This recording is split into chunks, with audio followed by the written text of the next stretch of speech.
মসজিদ দুইটা জিনিসের সমন্বয়। একটা মসজিদ, মসজিদের যে ভিতর অংশটা, আর হচ্ছে মেহরাব, এই ইমাম সাহেব যেখানে দাঁড়ায়।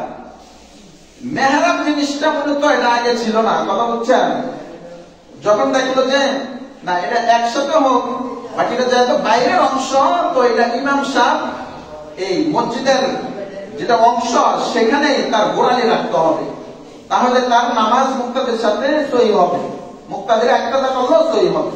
এই যে মেহরাবটা দেখেন, আমি যদি মনে করেন একটু সামনে আমার গোড়ালিটা চলে যায়, আপনারা পিছনে একটা করেন, তাহলে আমার নামাজে তো হবে না। তো আমার নামাজ না হলে কি আপনাদের তো হবে না। এজন্য দাঁড়াইতে হবে ইমাম সাহেবরা এই যে প্রথম কাতারের একটু মোট কাতার যে গোড়ালিটা রয়েছে, গোড়ালিটা একটু রাখতে হবে। কথাটা বুঝছেন না? এই একটা বিষয়, এটা কেন মেহরাবের বিষয়টা। একটা হচ্ছে বারিন্দা যে করা হয়, এটাকে বলা হয় ফেনাউল মসজিদ ফিল মসজিদ। ফেনা মানে বারান্দা, আর সাহানুল মসজিদ, সাহান মানে বারান্দা।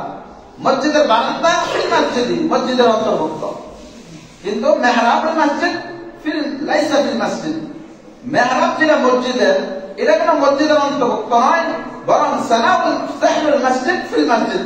মসজিদের বারান্দা যেটা, এটা মসজিদের অন্তর্ভুক্ত। কথাটা কি বুঝতে পারছেন?